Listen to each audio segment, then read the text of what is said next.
Warning, do not read the following poem out loud. Read inside your head at your own costs. 姉は血を吐く、妹は気吐く、可愛い富野は玉を吐く。一人地獄に落ちゆく富野、地獄暗闇花もなき。無知で叩くは富野の姉か、無知の主婦さが気にかかる。叩けや叩きやれ、叩かずとても、無限地獄は一つ道。暗い地獄へ案内を頼む、金の羊に、ウグイスに、革の袋にゃいくらほど入れよ、無限地獄の旅支度。春が来てその林に谷に、暗い地獄谷七曲がり。カゴにゃウグイス、車にゃ羊、可愛い富野の目にゃ涙。泣けよウグイス、林の雨に、妹恋しと声限り。泣けば小玉が地獄に響き、狐ボタンの花が咲く。地獄七山七谷巡る、可愛い富野の一人旅。地獄ござらば持ってきてたもれ、針の山の留め針を、赤い留め針だけに刺さらぬ、可愛い富野の。You're listening to the Scientific Radio of the Unknown.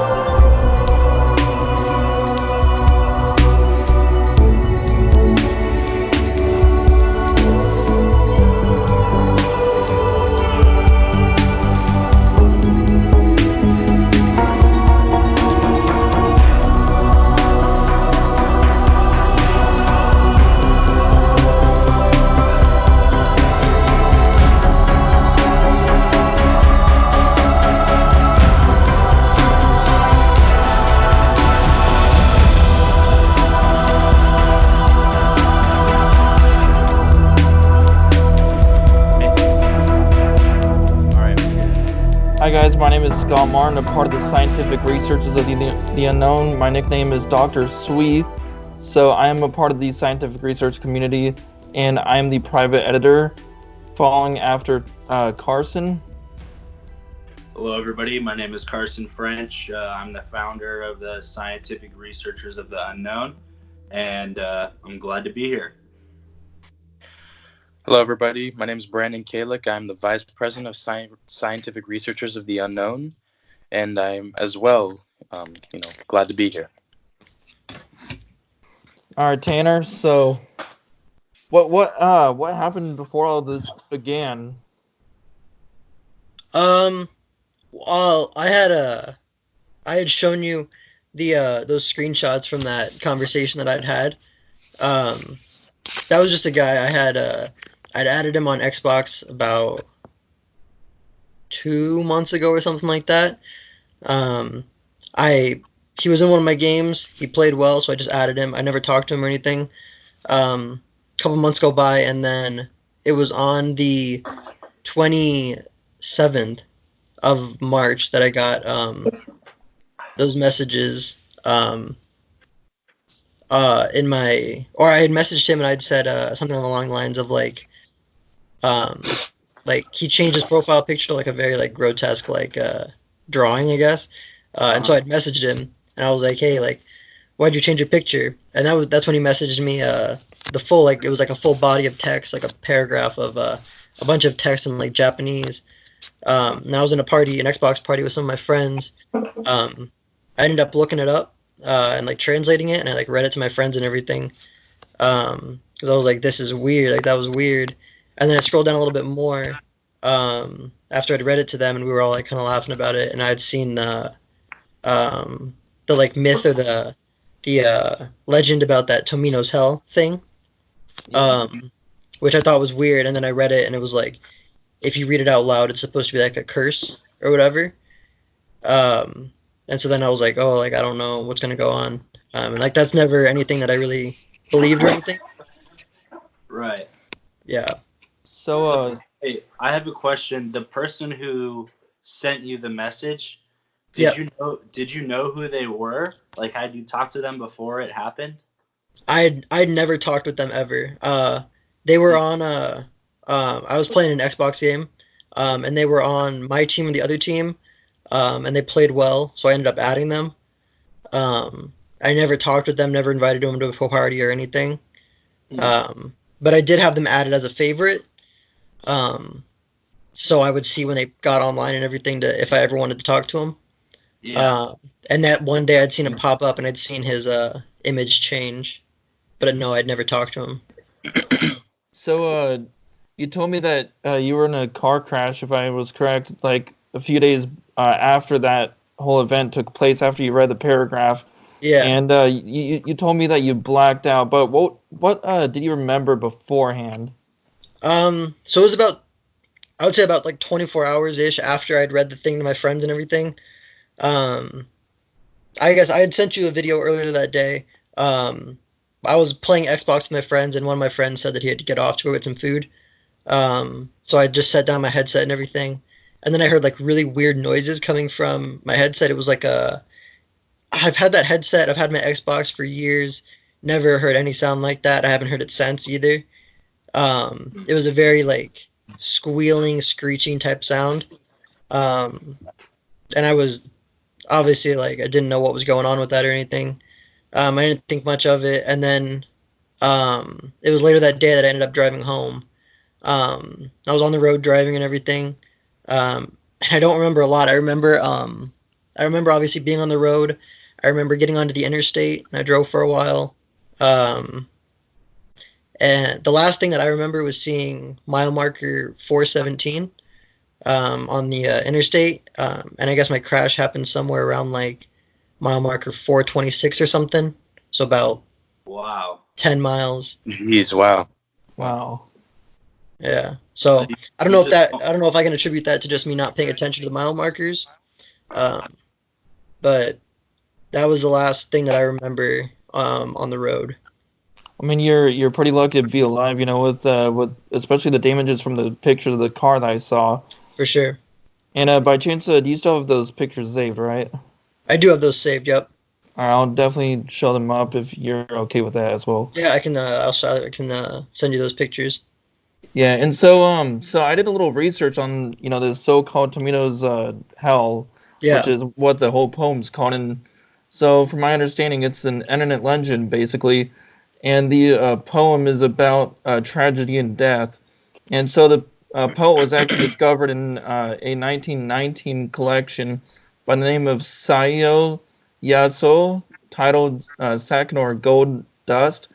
And the university professor that like wrote this whole entire poem, he lived in France at the time, and he was influenced by like mainly French poets. And originally it was supposed to be for like children around like the age of like 10 and stuff, which I find really weird because if you look at the writing of the poem in Japanese, it has a lot of really weird symbols in it, and so of course, when you read this poem in your head, you don't want to read it out loud. But if Yeah. you read it in your head, apparently it gives you a sort of a dark vibe to it, kind of like it's just creepy. Because I read the poem myself in my head. Obviously, I don't want to read it out loud. Yeah. But I did read a few other instances recently. There was like this guy said, oh, he read it out loud, but nothing bad happened to him. But then his friend did it in a jokingly way, and then I think a few days later, his friend's parents died or something. Wow. Jeez, well. I do have a question for you, Tanner. Yeah. So I just want to know the timing of it all. So how many days or how long was it after you originally read it? How long after that did it take for you to hear the weird noises on your headphones? Yeah. Let me. I can double check the exact date super quick for you. Okay. But was it like a few days, a few hours? it had been. It was more than a few hours. So looks like I had ended up getting the first message from him on the 26th is when I got the message. It was the 27th that I think it was like the night of the 27th that I heard the noises on the headset. And then it was the kind of like noonish time of the next day that the crash had happened. So it'd been within like 48 hours of reading it. Interesting. And there hasn't been anything else strange that's happened since? Most of it happened that day on, I guess, smaller things happened on the 29th, but it seemed to kind of phase out. The 29th, we had I was going somewhere with my mom, and our garage cables had they just snapped as it was opening. And then on her way out, we had she had scraped the side of the garage as well. Whether that be attributed to stress or whatnot. But the cable was more of the part that made me think back to the whole poem, the cable snap. So I was reading around here on the Tomino's Hell poem, and this guy said after he studied, a little bit more in depth, he learned that it is largely believed that the poem is a metaphor of war. So war dating back to World War II, surprisingly enough. And I find that weird because, this poem talks about a quote unquote a cute person named Tomino, but I find that weird because it's called Tomino's Hell, and the way that they're describing him in the paragraph or in the poem is that he's cute, but I find that odd and kind of disturbing, even more creepy. Mm-hmm. I know that because I read the part out loud, and then he sent me another paragraph, but that was after I'd read the thing about not to read it out loud. So I kind of read through the whole thing in my head as well, and it's a very weird poem, about with blood and family and stuff like that. It's just a really eerie sounding poem. Yeah. I read that one part in my head when it talks about sister vomiting or something like that, and yeah. After that, I just kind of stopped scrolling because I was like, yeah, no, I'm just gonna do some individual research, and I'm just gonna maybe go on a side page, and then after doing a little bit more research, I learned of another event that took place in around 1974. This guy, he was writing a movie called Denin ni Shisu, and in English translation, that means to die in the countryside. And it was released, and it was written and directed by Teriyami Sui. And he took a lot of inspiration from Tomino's Hell, which is the poem that you read out loud. And so he died later, it was 9 years later, and many of the females at that university died after reading it because I guess he had some sort of context that was in that movie, and I guess those females and males as well that all the students at that university, they all watched that movie, and I guess it just kind of kept carrying on. Mm-hmm. Mm-hmm. So Tanner, I have Tanner. a question for you. If you can hear me. I can faintly hear you. All right, Yeah. that's not great. No, I can hear you now. You're good. Okay, so I want to talk more about the crash. So you said the last mile marker you saw was 417, but your crash happened at 426? Somewhere around there, yeah. So do you remember anything between 417 and 426, or was it right after 417 you got into a crash and you're at 426? Yeah, I remember, so between 417 and 426, I remember I was listening to an album through my car, just through my phone. I wasn't on my phone, but my car says the songs and everything. I don't remember anything leading up to that, but I remember the song that was playing because I remember looking at the name of the song. So I remember about 10 seconds or so leading up to it because 417, 426, I got there, the song started playing, I looked at the song, and then I don't remember anything until I had hit the car, or the car hit me, however it went down, because I don't remember. I remember the song. Later on, I went into the song, and it was I was only 30 seconds into the song or something, so it was right at the beginning. So the last thing I remember seeing the mile marker, and I remember the song that was playing. But in that time frame, that's about between the mile marker and actually hitting the car, that's about all that I remember. Tanner, I have a couple questions for you. Yeah. So, you were describing the poem before, but before you actually interpreted like anything in the poem, what first struck you about the poem that was odd? The thing that had struck me first was the guy's profile picture. I don't know if you guys had seen it at all, but it's like a very like red grotesque drawing. So that had struck me. And then just getting the message from this guy like in all Japanese was a little bit unnerving. So just do you know why he gave it to you in all Japanese? I don't know. It's I went to his profile. It says he's from South Korea or something. Okay. That's where it says he's from. Could have possibly been a VPN. It could have been for sure. I sent him like a message or two prior as well, like months ago, and they were all in English. So that kind of unnerved me as well. Right. Can you describe how close you were to your friend? The one that had sent me the message? Yes. Really not at all. I think I can look.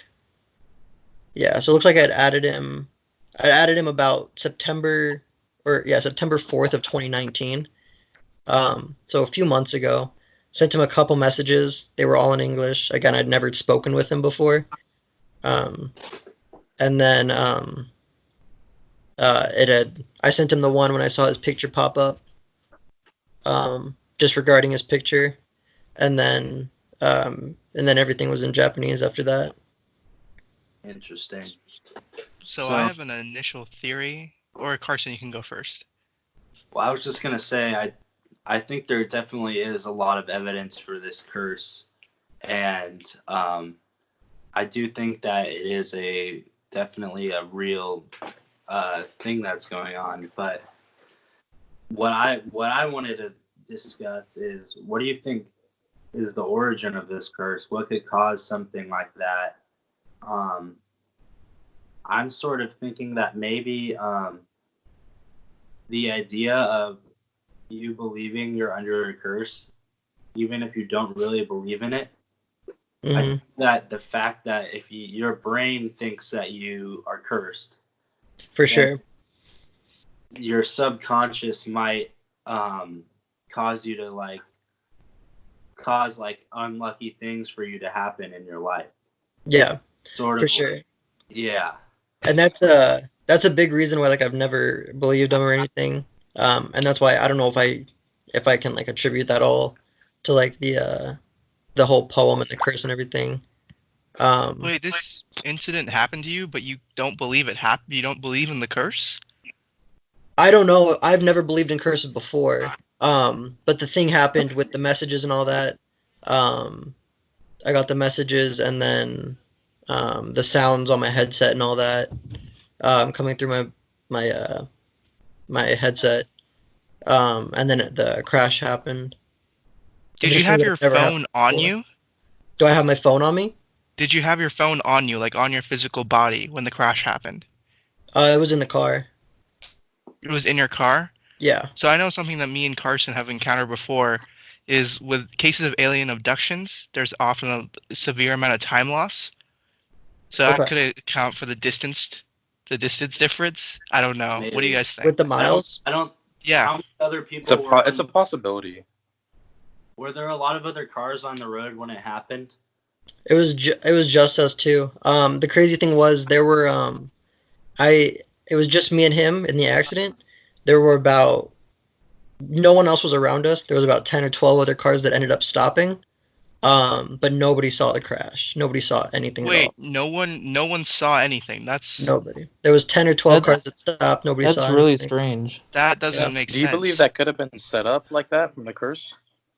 It might have been. That's why I don't know. The cop talked to every single car that stopped. Again, there were about 10 or 12 cars that stopped. Nobody saw the accident happen. Okay. Sorry, Dr. Sweet. Could you look up the significance of the number 12 in Japanese culture? That might be something we should look into. Yes. Yeah, I got a dual monitor set up right here, so I can look it up real quick. So significant number of 12 in Japanese definition? Tanner, I know that there have been a lot of similar cases like this in the past, and one process that has been used to recover memories is hypnotism. Would you be, if I was able to get a hypnotist, like on the show with us, would you be willing to have him or her try to help you recover the memories? Yeah, that's something I would do for sure. Okay, great. I'll try to set that up. We'll see if we For sure. Yeah. happen. Yeah, I'd definitely come back to try to get that figured out. We could also try and do like an in-person meetup too for that case as well. If through screens doesn't work for hypnotizing, but Sure. So I was looking for. You said to look up the number 12 in Japanese. Yes. Also, meditation could help you cope with. Oddly enough, it doesn't show up on the I'll try that for sure. It doesn't show up on the numbers here that I'm looking at. If you were looking up any significance of numbers, I think the ones that are a big deal with it would be I think are those mile markers, or the difference between the ones that I remember, the 417 and that 426, so like 9 about, and then there was about 10 or 12 cars that stopped. What says kokono? So maybe we can look up the definition of kokono. And what is that? Kokono. It is an Australianness seal. Yeah, I don't think that's relative to any of this though. Guys, I think I might have found something that's actually like, potentially like actually kind of, correlating to our conversation here. So the number 9 in Japanese is considered as suffer. Supper? Suffer. So so also I do have another conspiracy of this. He also might be suffering in 9 years of all this. So like in 9 years you might be experiencing the same exact thing that happened today.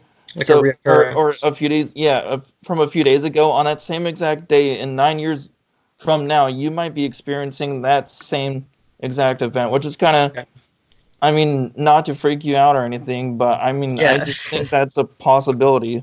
Yeah, and it definitely could be.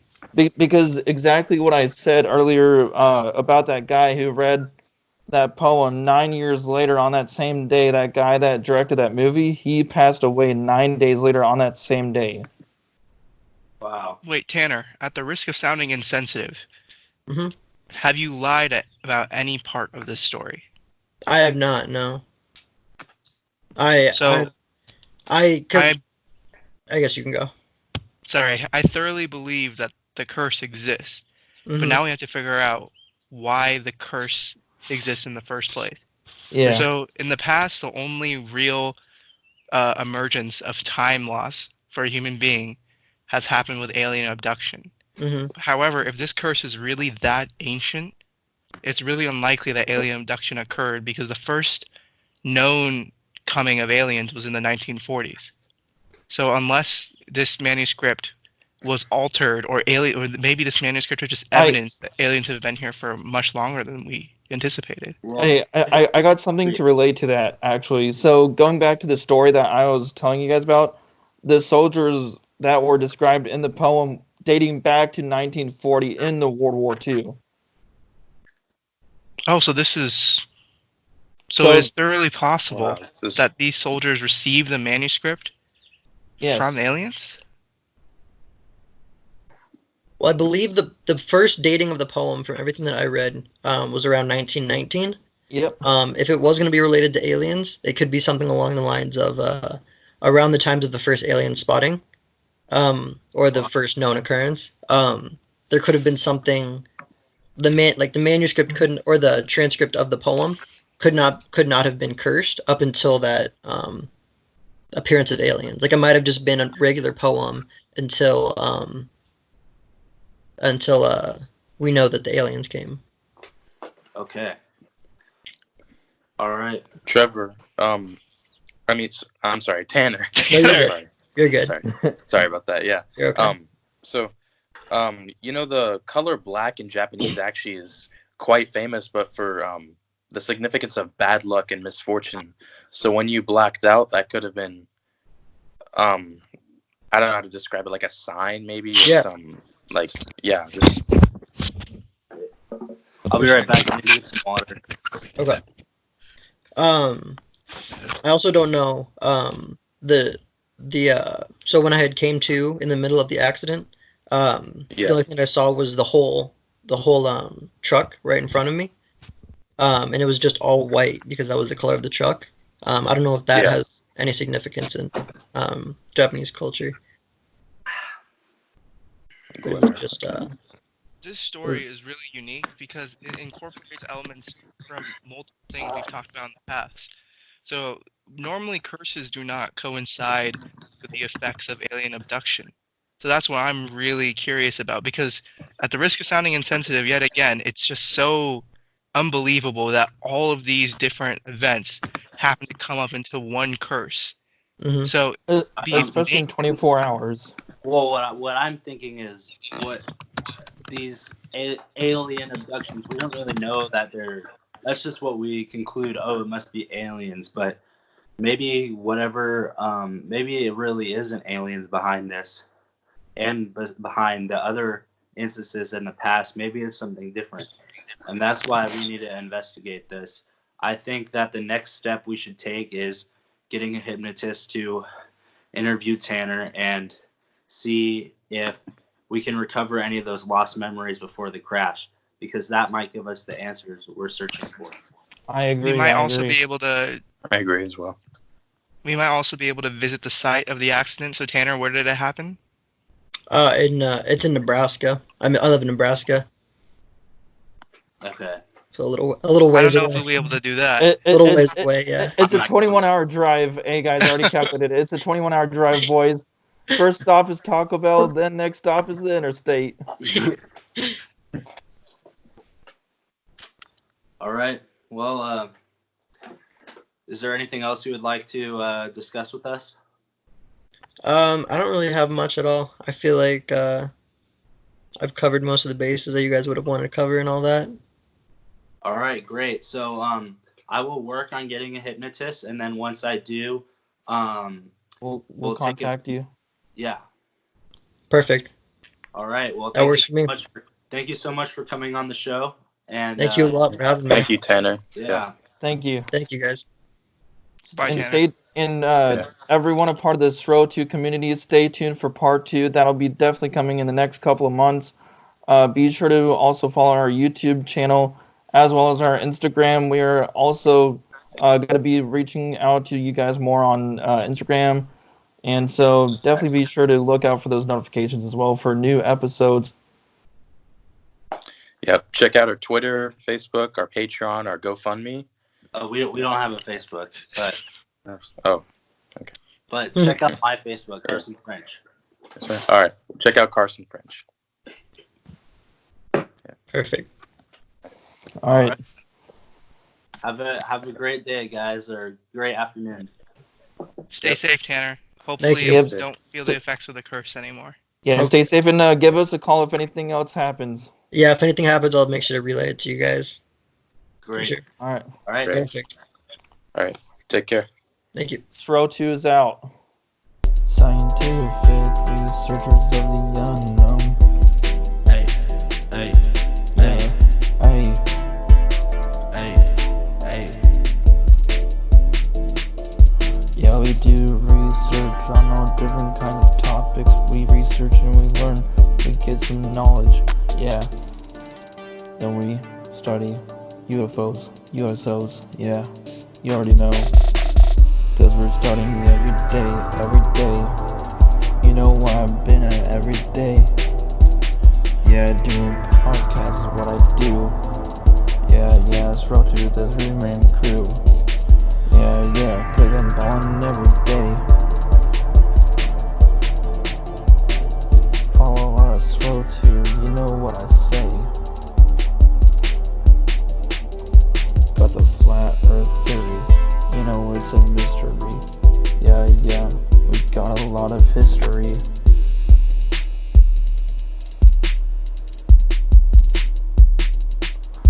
Yeah, we got a lot of history, what you got against me? Yeah, it's okay, you know you ain't gonna test me. Yeah, cause I know everything about the government.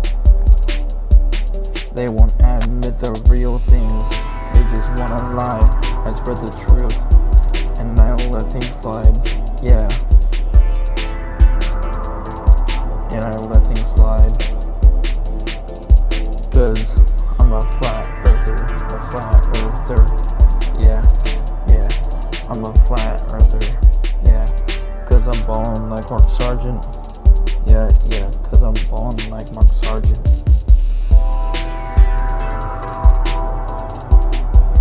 Cause I'm ballin' like Mark Sargent, every day. If you fly up in an airline, you can see the flag. You know, there ain't no curve about that. Cause we might just be up in a dome, in an underworld globe. SROTU, you know what we do, solving mysteries like Scooby-Doo. You can call me Velma cause I'm coming with the crew. You can call me Fred cause we coming after you. Hey, that's what SROTU do. Hey, that's just what I do. And you better watch your girl cause I might research her too. Cause that's just how I be. Amazon Prime, now I'm on the TV. That's just how I be. Researching the unknown, that's a life for me. But now I'm on the TV, looking at the news and all I see is me. Why won't they let me be? Why won't they let me be? This research ain't for free. In the unknown, yeah, the research ain't for free. I've seen all the things that you wouldn't wanna see. I've seen all the things that you would not believe. Cause I'm in the unknown. Scientific researchers call us on the phone. Call us on the phone. Scientific researchers of the unknown. If you don't know, then you probably wanna know. Go ahead and head over to SROTU, and we'll be going and show you what we're gonna do. Yeah, cause we got all of these files. Yeah, they keep on going for miles. Yeah, cause there's so much you can learn. Cause it's this that you can earn. Yeah, cause we're talking on podcasts. Yeah.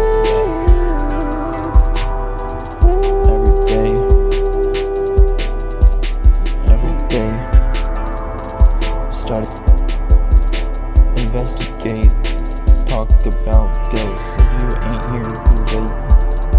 I wanna be a researcher. Yeah.